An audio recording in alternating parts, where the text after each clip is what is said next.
Bonjour à tous et bienvenue dans la semaine de l'écho sur France 24. Je suis en compagnie de Sophie de Menton. Bonjour Sophie, Bonjour. présidente du mouvement éthique. Catherine Mathieu, bonjour, économiste et spécialiste du Royaume-Uni à l'OFCE. Également Yves Bertoncini, bonjour. Bonjour. Président du mouvement européen, également consultant sur l'Europe. Et de l'Europe, on va en parler parce que quelle folle semaine, on peut le dire, pour le Brexit.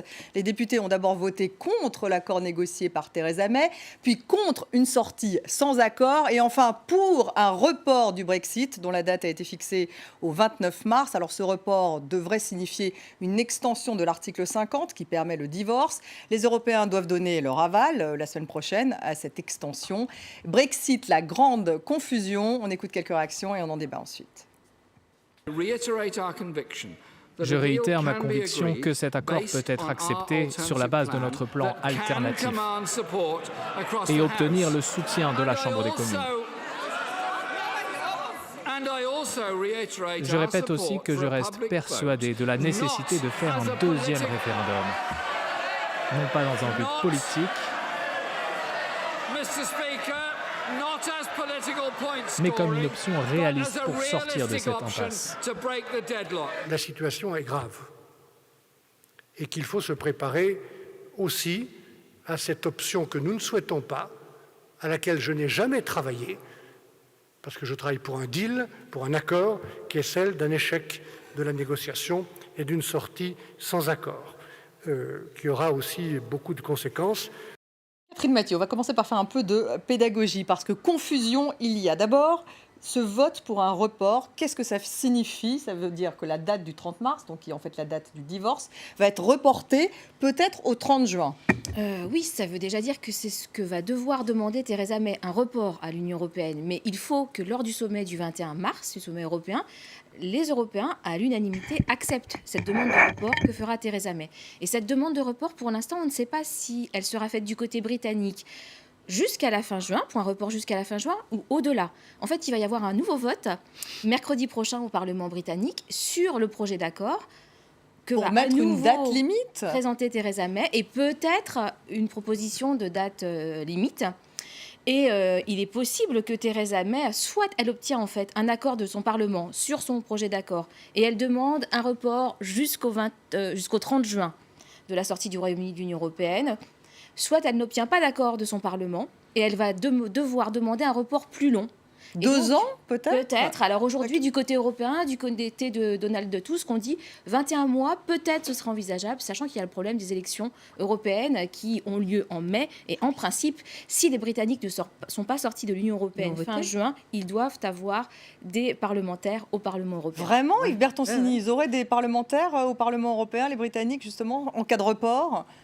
Ça dépend de la durée du report, justement. La meilleure solution, ce serait qu'on reporte légèrement, le temps de leur laisser ratifier l'accord de sortie. Ils n'en veulent pas de cet accord pour l'instant, ils l'ont refusé lundi. Alors justement, peut-être faut-il un geste symbolique sur les garanties de l'interprétation, peut-être même de modifier une ligne ou deux, mais surtout, il y a une déclaration politique sur la relation future. Et ça, les Européens ont toujours dit, indépendamment de l'accord de sortie, après, on conclura un nouveau partenariat, voilà selon quelle ligne. Ça peut bouger d'ici la semaine prochaine. Il faut d'ailleurs que les deux parties bougent, et notamment Theresa May, par exemple, en disant qu'elle reste dans l'union douanière, ce que les travaillistes souhaitent, et ça favoriserait le ralliement des voies travaillistes dont elle aura besoin. Une fois qu'on a dit ça, un report technique jusqu'à mi-mai, éventuellement même jusqu'à fin juin, c'est-à-dire avant que le nouveau Parlement européen n'entre en fonction début juillet. Ça peut se faire juridiquement. Et déjà, après le 26 mai, c'est discuté.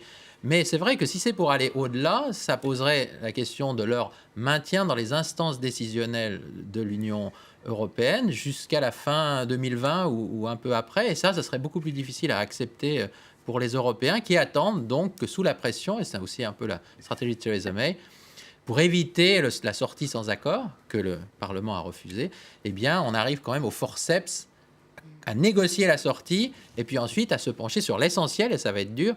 Quelle relation future établir entre le continent et le Royaume-Uni? Sophie de Menton, qu'est-ce que ça vous inspire? Le no deal, c'est l'horreur. C'est l'horreur. C'est l'horreur. Mais moi, ce qui m'inquiète au-delà de tout ce qu'on peut décrire, c'est que est-ce que les Anglais ne sont pas dans une attitude politique, c'est-à-dire que Theresa May, quoi qu'elle propose, c'est non. Donc je me demande s'il n'y a pas quelque chose de beaucoup plus politique. Ils sont ou inconscients ou suicidaires ou très optimistes. Donc je ne sais pas à quoi peuvent servir ces reports. En fait, moi, je dirais à quoi plutôt... peut servir ce report exactement? C'est la bonne question. Un report, pourquoi faire? Oui, pourquoi faire? Et c'est d'ailleurs ce que dit Theresa May depuis un moment, un report, pourquoi faire? En fait, la réalité, c'est que les Britanniques sont très divisés sur le type de sortie de l'Union européenne qu'ils souhaitent, voire sur le fait que ce soit une bonne chose de sortir de l'Union européenne. Donc il y a cette division qui est là depuis des années maintenant au Royaume-Uni, et Theresa May essaye de trouver une façon de réunir une majorité. Alors, ce que vous évoquiez tout à l'heure, il y a la question de l'union douanière, ça me semble très peu probable, parce que aujourd'hui, justement, du côté des Brexiteurs, on ne souhaite pas d'union douanière, et c'est pour ça qu'on bloque sur le backstop. Parce que le fameux filet de sécurité avec l'Irlande, si en fait les Britanniques votaient l'accord tel qu'il est, l'accord de retrait, et s'engageaient dans la période de transition, justement comme il y a ce filet de sécurité qui garantirait que le Royaume-Uni resterait dans l'union douanière, si on ne trouve pas de solution pour éviter le retour à une frontière en Irlande, en fait, ça c'est la voie toute tracée normalement que devraient suivre les travaillistes. Mais effectivement, pour des raisons politiques, je pense largement, les travaillistes aujourd'hui au Parlement disent non, nous ne souhaitons pas de cet accord. Alors qu'en fait, c'est celui-là sur lequel Theresa May pourrait espérer que les travaillistes la rejoignent. Mais qu'est-ce qui se passe à un niveau de cynisme absolu du côté des politiques britanniques? Il y a trop d'arrière-pensées, pas assez de pensées, des arrière-pensées politiciennes. Et puis, il y a, cette espèce de supplice qu'on fait subir à cette courageuse première ministre. Qui est formidable. Qui essaye, elle aussi, de jouer la montre, parce qu'elle sait bien que peut-être au tout dernier moment, elle va arriver à arracher cette majorité au forceps. Il faut quand même qu'elle fasse bouger quelques lignes. Visiblement, elle ne peut pas compter que sur la peur du vide, même si ça peut jouer. Cette fameuse peur du no deal. Voilà, elle va essayer de refaire bouger les lignes un peu avec les capitales européennes qui, sur la relation future, peuvent lui accorder encore du rewarding, enfin de la transformation. C'est-à-dire... Ça serait quoi? Ça serait quoi? Qu'est-ce qu'on va faire après? Parce qu'au fond, là, on est en train de se débattre sur, non pas ce qui va arriver tout de suite, puisque si l'accord de sortie est négocié, le backstop dont on parle, qui est d'ailleurs donc l'idée qu'il n'y aurait jamais de retour à deux frontières entre l'Irlande, oui. En réalité, tout dépendra effectivement de ce que va être la relation future. Cette relation future, il faut la mettre en place à l'horizon de fin 2020. Et peut-être même 2021 ou 2022. Ils n'ont même pas commencé à la négocier, et cette relation future. Si on commençait à négocier, pour ça, il faut conclure l'accord de sortie. Oui, mais ensuite, on pourrait faire une ouverture. entretenir une sorte de flou sur la piste d'atterrissage, je dirais, la relation future, qui pourrait permettre attention, de ne jamais rétablir il va y avoir frontières. des élections. Parce que pour l'instant, on a Theresa May, il y a le pire qui peut menacer dans les élections intérieures anglaises après, ou alors là, c'est fini, avec un candidat contre elle qui est terrifiant. S'il y a de nouvelles élections, vous voulez dire. Oui. Élections générales. Donc ça, c'est inquiétant. Et alors, est-ce qu'il ne faudrait pas que Theresa May fasse plutôt de la politique politicienne dans son pays?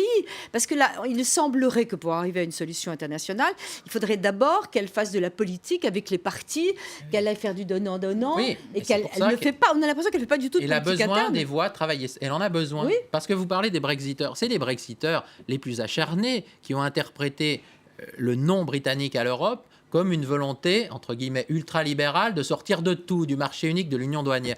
Moi, pour ma part, je crois que les Britanniques ont voté notamment contre la libre circulation des travailleurs, mais c'est très difficile de dire qu'ils voulaient sortir de l'union douanière, faire des deals avec la Chine.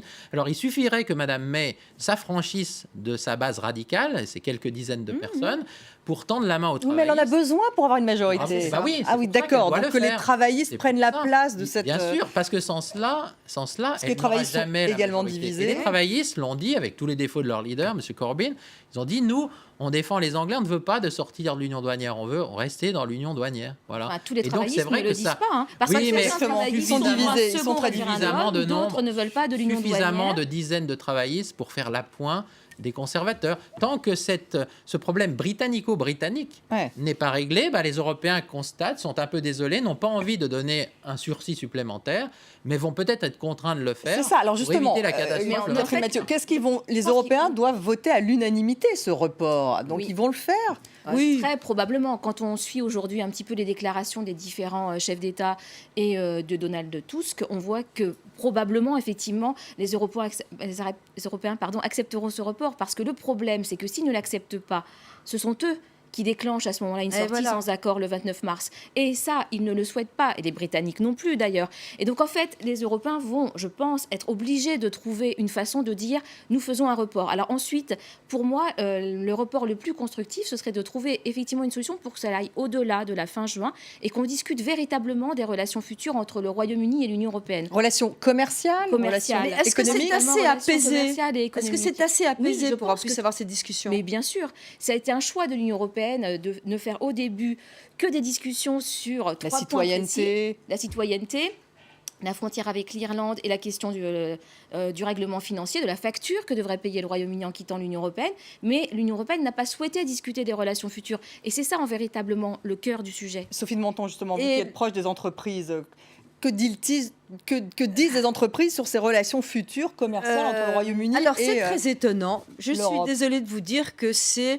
Entre les gilets jaunes, les menaces d'impôts tous les matins, les changements, la loi Pacte, etc., eh ben, le Brexit, ils n'y pensent pas. Ils disent on verra bien, et ce n'est pas, à ma connaissance, une préoccupation, sauf peut-être de quelques entreprises qui travaillent complètement avec le Royaume-Uni, mais là, on l'a zappé. Trop de problèmes et on l'a zappé. On l'a zappé parce que ce n'est pas encore fait, parce que finalement l'incertitude... Parce que tout le monde est en train d'essayer de se débrouiller. Vous savez, un chef d'entreprise, il a des œillères et il essaie immédiatement de régler le problème que ça pourrait avoir juste sur sa boîte. Et voilà, ils ne sont pas très inquiets. En revanche, c'est une vraie question. Vous pensez qu'il y a encore une chance qu'on revote ? Vous voulez dire au Royaume-Uni ? Oui. Très peu de chance. Il y a un référendum, un nouveau référendum, oui. que propose Jeremy Corbyn. Le Parlement ne proposerait pas. Oui, alors là, ça fait partie aussi. Ça fait partie des hypothèses. Mais dans le vote qui a eu lieu au Parlement britannique hier, une majorité de parlementaires a refusé un nouveau référendum. Ça serait vraiment un nouveau référendum. Ajoutant encore de la confusion. Vraiment un problème pour la démocratie britannique. Merci à tous les trois. On se retrouve juste après le journal.